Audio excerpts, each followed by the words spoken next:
Good morning বন্ধুরা, lifestyle with Sanchayita চ্যানেলের আরেকটা নতুন ব্লগে প্রত্যেককে স্বাগত জানাই। একদম ভোর ভোর আজকের ব্লগটা শুরু করছি বলতে পারো। সকাল 5:30 এখন, বুধবার। গতকালই আমি এসে পৌঁছেছি সামার ভ্যাকেশনে দিল্লিতে। তাই সকালেই মনে হলো আজকে যাই আগে ব্যালকনিতে, চারপাশটা আরেকবার দেখি। ভোরে স্নিগ্ধ বাতাস, স্নিগ্ধ হাওয়াটা একবার আমি চোখ ভরে ভরে নিই। আর গতকালই আমি আর অনির্বাণ যে সবজি বাজার থেকে সমস্ত সবজি টবজি কিনে এসেছি। আর এগুলোর মধ্যে এইটা বেশ চড়া দামে কিনে এনেছি। কাঁঠালটা মোটামুটি 80 টাকা কেজি নিয়েছে। একটা আম নিয়েছি কাঁচা, পালক শাক, তার সঙ্গে নিয়েছি লাউ 40 টাকা কিলো, ঢ্যাঁড়সটাও 40 টাকা কিলো নিয়েছে, শসা 40 টাকা কিলো, কুঁদরি 40 টাকা কিলো। মোটামুটি এখানে সমস্ত সবজি এভারেজ একটা 40 টাকা কিলো পাওয়া যাচ্ছে। মোটামুটি আমার রান্নাও কমপ্লিট। ভাত করেছি, তার সঙ্গে এঁচোড়ের ডালনা, কুঁদরি ভাজা আর পাতলা করে মাছের ঝোল। স্যালাডও কাটা হয়ে গিয়েছিল, শসাই দিয়েছি এখন স্যালাডে। প্রত্যেকটা খাবারকে খুলে রেখে ঠান্ডা করতে দিয়ে দিয়েছি। আর প্রত্যেকটা খাবারই তারপরে কন্টেনারে ভরে এইভাবে আমি একদম ফ্যানের কাছে রেখে ঠান্ডা করেছি। তারপরে ভালো করে ঢাকনাগুলো লাগিয়ে দিচ্ছি যাতে কোনো রকম লিক না করে। যদিও বা এটা লিক প্রুফ, তোমাদেরকে এই টিফিন বক্স বা লাঞ্চ বক্স যেটাই বলো না কেন, তোমাদের সঙ্গে আগে শেয়ার করেছি। অনির্বাণকে অফিসে লাঞ্চ দিয়ে পাঠানোর জন্য এটা কেনা। খুব ভালো এটার আমি সার্ভিস পাচ্ছি, সত্যি খুবই কাজের হয়েছে। তো চলো সবটা এখন প্যাক করে দিই, একটার পর একটা ধাপে ধাপে ভরে দিই। আর 4টা কন্টেনার রয়েছে, সুতরাং 4 ধরনের খাবার। দেখো লাঞ্চে তো আমাদের চাই, মোটামুটি বাঙালি বলে কথা, 3 ধরনের 4 ধরনের পদ না হলে কি আর খাওয়া হয় বলো। তো সুন্দরভাবে সেগুলোকে সাজিয়ে দিই। আর একটা সাথে রুটিও দিয়ে দিই যাতে খাবারটা কমপ্লিট একটা মিল হয়ে যায়। তো অলিভ ওয়েলের জিনিসটা ছিল আর খুব ভালো সেটা। আর এখানে আমি একটু গ্লুকন ডিও জলে গুলে দিয়ে দিই, এটা অফিসে খাই। যেহেতু এখন গ্রীষ্মকাল, গরমটা তো প্রচণ্ডই পড়েছে, আমাদের লাগুক আর না লাগুক, বাট টেম্পারেচার অনেকটাই হাই রয়েছে। তো এটা সুন্দরভাবে গুলে দিয়েছি, তারপরে ব্যাগে দিয়ে দিই, অফিসে সে খেয়ে নেয়। মোটামুটি এখন বাজছে প্রায় 8টা। আর আমাদের চারপাশটা দেখেইছি তোমাদেরকে, মেট্রোর আসা যাওয়া স্টার্ট হয়ে গেছে র্যান্ডামলি। আর অনির্বাণেরও বেরোনোর সময় হয়ে গেছে, নিচে নেমেও গেছে লিফট দিয়ে। এই যে রাস্তায় বেরিয়ে পড়েছে। মোটামুটি এই হলো অনির্বাণের বেরোনোর সময়। রোদ দেখছো, পুরো ঘর একদম রোদে ঝলমল করছে রীতিমতো। পোগো কি করছে দেখি, পুরো ঘুম দিচ্ছে। রাত্রিবেলায় বিগ বাস্কেট থেকে এসেছে জিনিসগুলো, এগুলো এবার অ্যারেঞ্জ করতে হবে। পোগো ওঠার আগে এগুলো যদি করে নিই তাহলে আমার অনেকটা টাইম সেভ হয়। তাহলে পোগো এত কাজ বাড়িয়ে রেখে দেয়। দেখো শাকগুলো কালকে একদম ফ্রেশ ছিল, আর আমার সময় হলো না রাখতে ফ্রিজে, একটু কেমন নেতিয়ে গেল। ধনে পাতা আছে, এটা রয়েছে মিন্ট মানে পুদিনা পাতা, এখানে রয়েছে কারি পাতা, তার সাথে একটু এটা হচ্ছে সাদা মটর, এটা হচ্ছে সবুজ মুগ, ছোলার ডাল, সাদা বিরি মানে যেটাকে বলে বিরির ডালই বলে, আর মনে পড়ছে না। একটু হলুদ গুঁড়োর প্যাকেট এসছে, এটা জিরে গুঁড়ো, দুটো নুডলসের প্যাকেট এনেছি, একটা এসছে পাস্তা, হুইট পাস্তা, বেটুনের বিস্কুটটা, বাটার, চিজ, আর এগুলো চায়ের সঙ্গে খাবারটা। তার সঙ্গে ক্যাপসিকাম এসছে, ক্যাপসিকাম একটা বার করে নিয়েছিলাম কালকে, একটা বাঁধাকপি এসছে, একটু করলা এসছে, আর আটার প্যাকেটটা কালকেই খুলেছিলাম, আর তার সঙ্গে চাল এসছে যেটা সকালে আমি সরিয়ে নিয়েছি। এই হলো মোটামুটি বিগ বাস্কেট থেকে এবারে আনা জিনিসপত্র আনার তো আর শেষ নেই। গ্রসারির জিনিস কত যে আনা হয়, যত আনা হয় ততই মনে হচ্ছে এটা নেই আর সেইটা নেই। চলো এগুলো এবার ঠিক জায়গায় রেখে দিই, ফ্রিজে এগুলোকে এবার না ভরলে আর নয়। সব কাজের মধ্যে আমার এই কাজটা খুবই ভালো লাগে, সেটা হলো সব কাজের মধ্যে এই কাজটা আমার হলো অন্যতম ফেভারিট একটা কাজ, খুব পছন্দের। সেটা হলো জিনিসপত্র এভাবে ডিবা কৌটার মধ্যে ঢেলে সাজিয়ে রাখা।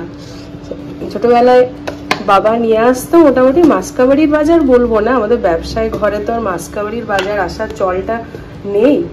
ওই সপ্তাহের শেষে কিংবা মোটামুটি জিনিসপত্র শেষ হলে মা একটা লিস্ট বানাতো, আর সেই লিস্ট ওয়াইজ বাবা সমস্ত জিনিসপত্র নিয়ে আসতো।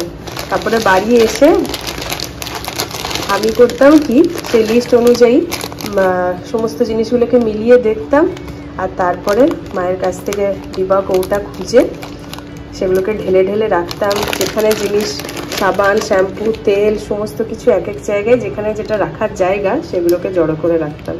দাঁড়ান, এগুলোকে আমি ঢেলে নিই, এক হাতে আর কাটতে পারছি না আমি। তো মোটামুটি 2টা মতো বাজছে, স্নান টান সব কমপ্লিট। জাস্ট পুজোর জায়গাটা আজকে ভাবছিলাম পরিষ্কার করব, কিন্তু থাক, কালকে বৃহস্পতিবার, কালকেই ভালো করে পরিষ্কার করে নেব। আর কি হয়েছে বলো তো, মানে এরা ছুটে এলো। জিনিসপত্র প্যাকিং করা যেমনি ভয়াবহ একটা কাজ, যেটা আমাকে প্রচুর মানে র্যান্ডামলি করতে হচ্ছে, তোমরা দেখতেই পাচ্ছ, আর তারপর সেগুলোকে আনপ্যাকিং করা। এবারে তো এই সমস্ত মানে ডাম্প করে এখানে রাখা আছে, দেখতেই পাচ্ছ। সমস্ত কিছুকে আবার যথাস্থানে রেখে দিতে হবে, কারণ এইভাবে ইউজ করাও যায় না, দেখতেও কীরকম বাজে লাগছে। মানে যতক্ষণ না এটাকে আমি ক্লিয়ার করতে পারছি, কেমন যেন গিজগিজ গিজগিজ করছে ব্যাপারটা।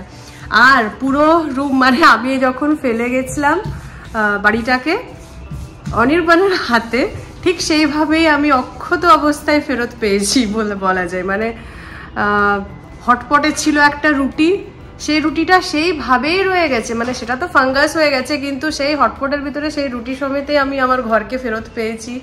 তারপরে ফ্রিজের নিচের বাস্কেটে গোটা কত সবজি ছিল, সেই সবজি সমেত, মানে ভাবো 2 মাস পর আমি এসছি, তার চেয়েও বেশি।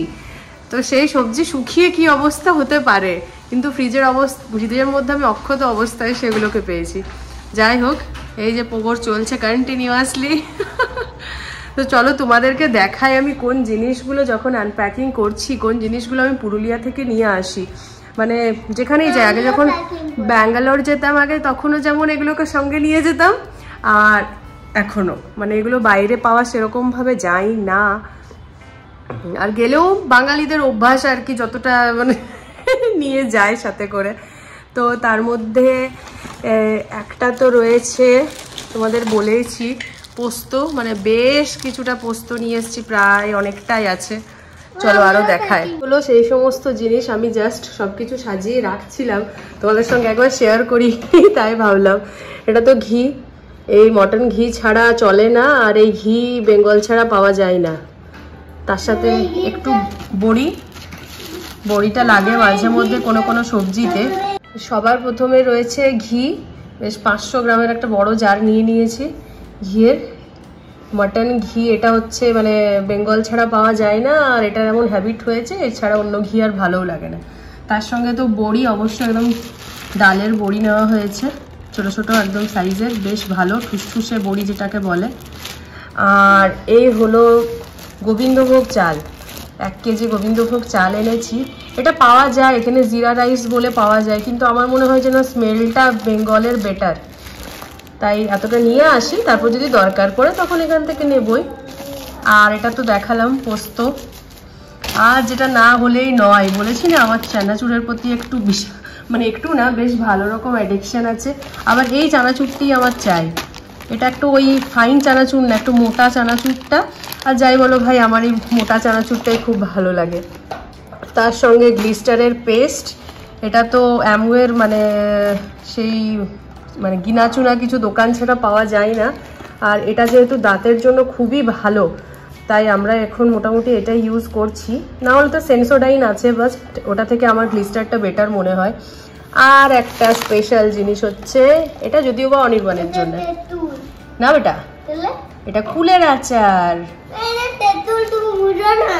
কি না, এটা কুলের আচার, এটা আম্মার হাতের কুলের আচারটা। তো এটা মা পাঠিয়েছে অনির্বাণের জন্য স্পেশালি, কারণ আমরা তো ওখানে খাচ্ছিলামই, আর এই একটা জার পুরো তুলে রাখা ছিল নিয়ে আসার জন্য। তাহলে এই হলো মোটামুটি জিনিস যেগুলো আমি মোটামুটি ক্যারি করি যখনই বাইরে যাই। এই 1 মাসের জন্য, 15-20 দিনের জন্য হলেও আমি এইগুলো সাথে করে নিয়ে যাই। পোগোকে ঘুম পাড়িয়ে দিলাম, দিয়ে আমারও ঘুম চলে এসেছিলো, কিন্তু মনে পড়লো কয়েকটা কাজ করে নেবার আছে, নাহলে সেই সন্ধ্যেবেলা হলে আর হয়ে উঠবে না।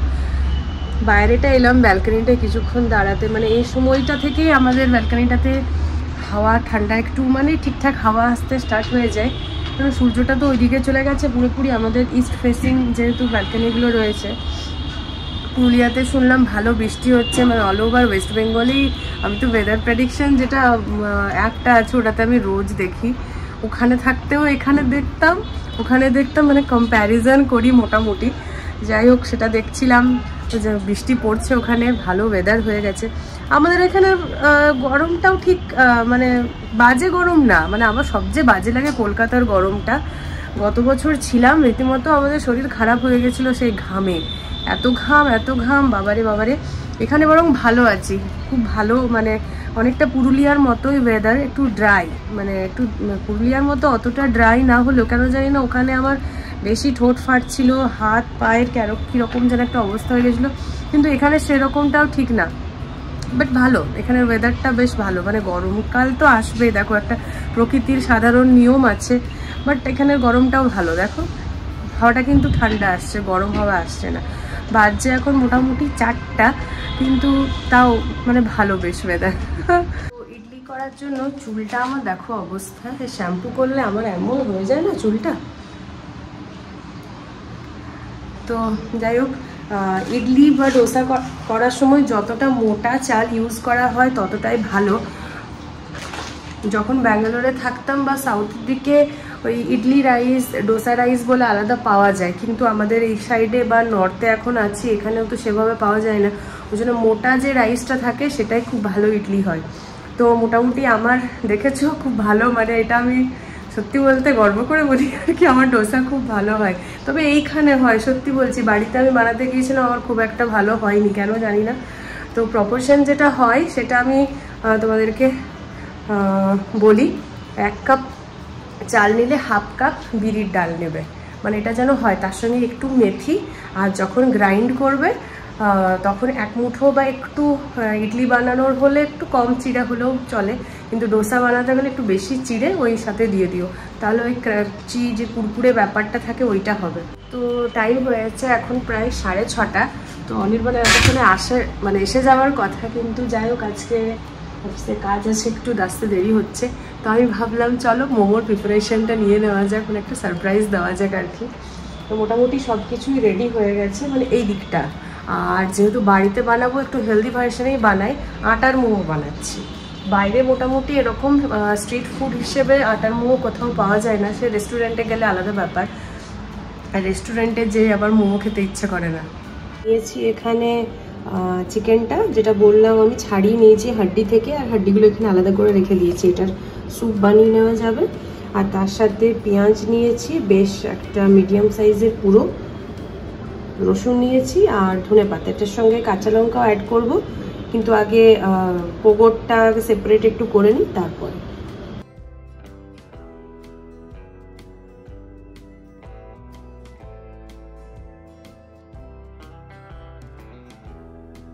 এটা চপড হয়ে গেছে, মিক্সিতে এটা করলে খুব একটা ভালো হয় না, কারণ পুরো পেস্ট হয়ে যায়, বাট এই দানা দানা ব্যাপারটা থাকা খুবই দরকার, তাই চপারই বেস্ট আমার বলে মনে হয়। এবার নুন আর তেল দিয়ে আটাটাকে মেখে নেবো একদম শক্ত করে। এর সাথে মিক্স করে নিয়েছি একটু সয়া সস, নুন, গোলমরিচ আর একটু ভিনিগার, আর কোনো রকম কাঁচা লঙ্কা দিলাম না, কারণ ওই গোলমরিচের ঝালটাই আমার মনে হয় মোমোর সঙ্গে বেশি ভালো যায়। তো এটা হলো আমার সেই মোমো মেকারটা, আমি এটাতে পিঠেও তৈরি করেছিলাম, খুব ভালো হয়। মোমো তো হবেই, পিঠেও খুব ভালো হয়েছিল, সেটাকে আবার বার করানো হলো। তো দুটো তাকে দিয়ে দিয়েছি, একটাতে পোগোর বিনা ঝালেরগুলো হয়ে যাবে, আর একটা আমাদেরটা ঝালেরটা হয়ে যাবে, না হলে একসঙ্গে গুলিয়ে ফেলবো, তখন আর বুঝতে পারবো না কোনটায় ঝাল দেওয়া আছে কোনটা বিনা ঝালের আছে, তাই না? তো স্টাফিংটার সঙ্গে একটু চিজ ছিল, সেটাও অ্যাড করে দিলাম, চিকেন চিজ মোমো হয়ে যাবে একবারে। ভালো করে মিক্স করে নিচ্ছি চিজটা, একটু ব্রাশ করে দিয়েছি, আগে পোগোরগুলো দিয়ে দিই।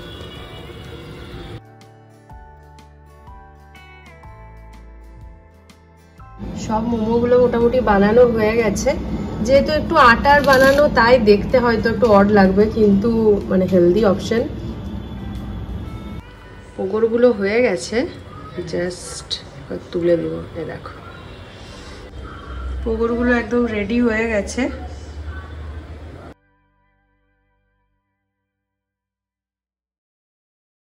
আটা দিয়ে তৈরি চিকেন চিজ মোমো রেডি। দেখতে একটু ইয়েলোইশ ভাব আছে কিন্তু হেলদি যদিও বা। আর এটা হচ্ছে স্যুপটা, আর সাথে একটু শেজওয়ান চাটনি, আর তার সাথে দিয়ে দিয়েছি একটু মেয়োনিজ।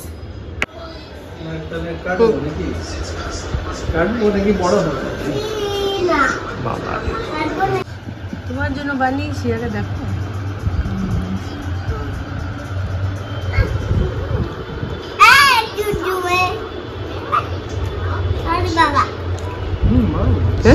আটা বুঝাচ্ছে না,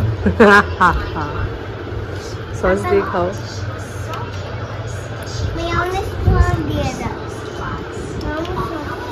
ভালো আটা বুঝাচ্ছে। তাই তো মোমোটা সত্যিই খুব ভালো হয়েছিল। যাই হোক, আমার তো ডিনার হয়ে গেল, কারণ 8টা বাজছে। এরপরে আর কিছু মানে এতটা হেভি খাওয়ার পর আর মনে হয় না কিছু খাবো। পবুকে একটু পড়তে বসাই, টাইম হয়ে গেছে। তো চলো ব্লগটা এখানে শেষ করছি। তোমরাও কিন্তু বাড়িতে বানিয়ে একবার দেখতেই পারো। ময়দা তো আনহেলদি ঠিকই, কিন্তু এইভাবে যদি মোমো বানাও না বাড়িতে, তাহলে মানে রোজ বাচ্চাকে বা নিজেরা খেলেও কোনো অসুবিধা নেই। একদম মানে হেলদি হচ্ছে ব্যাপারটা। জাস্ট চিকেন আর আটা, আর উইদাউট অয়েল যদিও বা। চলো ব্লগটা আজকের এখানে শেষ করছি। অবশ্যই একটা ভালো লাগলে লাইক করে দিও, আর চ্যানেলে যারা নতুন দেখছো, ভিডিও দেখে যাচ্ছ কিন্তু সাবস্ক্রাইব করোনি, প্লিজ চ্যানেলটা সাবস্ক্রাইব করে নাও। জলদি জলদি 1K-তে পৌঁছে দাও, আর আমাদের ফ্যামিলিটাকেও আর একটু বড় করে দাও। তো চলো বাই বাই, আজকের জন্য ব্যাস এতটাই। আর কালকে আবার একটা নতুন ব্লগ নিয়ে আসবো। Bye bye.